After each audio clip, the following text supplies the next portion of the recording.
Hello again from AI Expo Africa. You're watching AI TV with me, Tim Bekile Mkhototo. We're still speaking to the various people who are attending the gathering over the next 2 days, the 7th edition, by the way, of AI Expo Africa. And now we're joined, in fact, by Tam Ogubai from Zindi. They are the largest or the biggest platform, in fact, for data professionals in Africa. Good to see you, Tam. Welcome to AI TV. Thank you. What brings you to Expo? How are you finding it? Well, the Expo is great. It's very nice to see different people in the African continent working on AI and machine learning.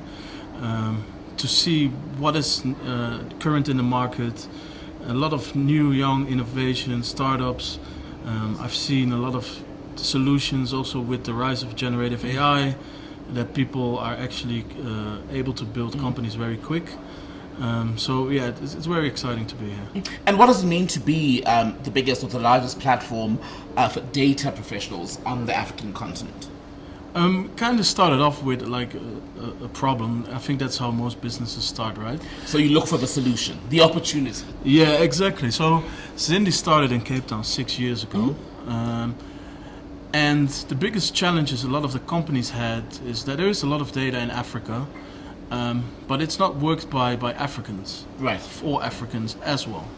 So back in the days, if you look at the large corporates in South Africa particularly, they were building credit scoring models, but they were built in Europe with not having Africans in mind. So those solutions need to be built by us as Africans, because we know our market, and an African market looks very different, where there's a lot of informal markets and informal settlements, a lot of cash trading. So it looks very different than in a credit-based system that you have in Europe and the US. So that brought us to building the platform as like, okay, how do we connect talent? And how do we make sure people have a home that they can work on data? And so that's kind of like how Zindi started. And what do you do with data? Do you keep it, or do you design a platform where people can store it? So there's multiple things that we do. So Zindi is a two-sided platform. On one hand, you have the community, where you can sign up as a member, totally free of charge. You can partake in hackathons where businesses put their problem statement. You can submit solutions. The company will own it, but you have the chance to win prize money and also learn. Hackathon sounds dangerous. Yeah. But it is something that's like the problem statements that will be solved by our community, but for companies in the continent. So we have a lot of great companies that we worked with, like R&B, ABSA, you name it, where they saw a lot of interesting solutions coming from the competitions. And also what it displays is it is suitable for people from all backgrounds. So we saw people winning competitions that are raised from Ekazi. So they're coming from informal settlements with no formal degree from one of the high prescribed universities, and it also So there's upskilling there, right? A skills transfer of sorts. Exactly. And also all the courses that we do in collaboration with like our partners such as Microsoft, Google, are free of charge. Wow. So this will democratize AI and machine learning so that it is accessible to everyone.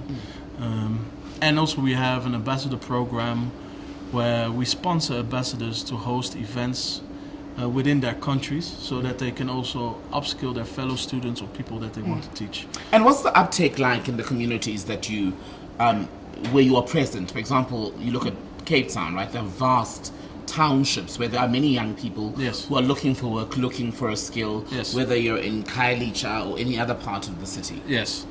So I think the good thing is, because we have an ambassador program, we do reach those communities easier. Because we drive those local events, and we do give stipends to drive those events locally. But I think there's also a bigger role to play as in awareness. A lot of young people, they don't know that much of like the possibilities that are in IT in general. So how do these people get the information? And then also accessibility, that is still an issue. Like if we take South Africa as an example, data is extremely expensive. Even compared to countries in the world, data in South Africa is more expensive than in Europe, which is ridiculous. So how do you get around that challenge, right? Where, let's say, someone from Khayelitsha or Soweto here in Johannesburg is interested, but they come from a household where everyone is either unemployed, or if they do work, they earn too little to prioritize, let's say, buying data, topping up, for instance. Yeah, exactly. So I think that's where the power of partnerships come in. So where we do see sometimes the big universities opening up their doors, so they have access to data and the network. And also loaning laptops or equipment so that people can work on it. So there's like a lot of public spaces that we collaborate with to make sure that people do have access to laptops. Or sometimes it can also be the case that people work in teams, so we give them assignments to solve something in a team of 4. And where do those young people end up? Where have you seen, how far have you seen some of them go? We've seen very inspirational stories where people actually, with no formal background of education, end up in a firm like Deloitte. And earning like a very life-changing salary. So you can imagine if you're from a specific background, if all of a sudden you make a salary as a graduate for 40 to 60,000 rand a month, that is life-changing for a whole family. It literally shifts you out of poverty. Exactly. So I think that's one of the things that we're very proud of as Zindi on the community side. We do also have a business side of things. What happens there? Yeah, so I think that's where we can also partially fund our community work with. So hackathons is one of the things that we do for companies where they're saying we have a specific problem. So imagine having the power of 77,000 people having a look at your problem. Right. And then having a portion of that actually working on your problem. Wow. That IP that comes out of the competition, so the first 3 to 5 solutions will get rewarded with cash. The biggest prize money we sometimes saw is even $100,000. And how often do you do that? I'm tempted to enter. So I say on average we run probably like 3 to 5 hackathons a month. It's free to enter for anyone, so there's no barrier to entry. Some problem statements are probably a bit more complex in nature than others, but in general it is a nice place to learn, and I think also for the company it's very valuable because they get new insights from the solutions.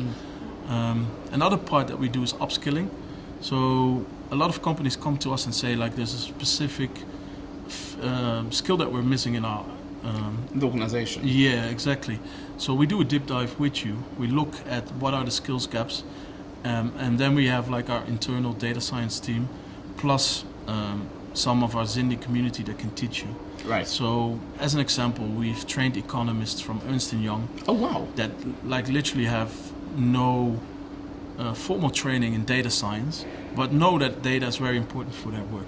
And isn't it interesting, Tam, for someone like you to see how almost every profession now, the people in that space need to know a little something about AI, a little of something about data management, etc., to be able to continue working as an economist, even within the medical space I've seen.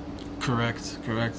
And I think the main importance is also to use data as an enabler. Don't see it as your enemy. Like a lot of people have a bit of a connotation or scare of AI, where they're saying like, "Oh, is it going to take my job?" Will it take jobs? Probably. Some jobs will be taken. But in general, use it as an enabler. Like if, let's say, if you're a doctor, and you're an Afrikaans speaker, but your patient is a Zulu speaker, use tools to annotate. Make sure that the lady can say something in Zulu to the doctor, and then he will understand it in Afrikaans because it's annotated. So in that sense, AI can also liberate quite a lot and can help, and especially in communities that are very, very under-reserved, it will open up healthcare in such a way that is accessible for all without the language barrier, for example. And lastly, Tam, before I let you go, because the Expo is still continuing, right? We're running various streams, in fact, all at once over the next 2 days. Talk to me about what it is that you hope to walk away with at the end of AI Expo Africa on Thursday. So I'm thinking, for me, fostering a lot of partnerships and connections, looking to see how we can strengthen each other in the ecosystem, because there's a lot of great companies out there, a lot of companies that are also looking for solutions and things that can enhance their servicing. So I'm really hoping to foster more of a network and keep engaging with people that play an important role in the African ecosystem when it comes to AI and machine learning. Tam, it's been really good to speak to you. Thank you so much for your time. Awesome. That was Tam Ogubai from Zindi. By the way, they are the biggest platform for data professionals in Africa. We'll see you soon.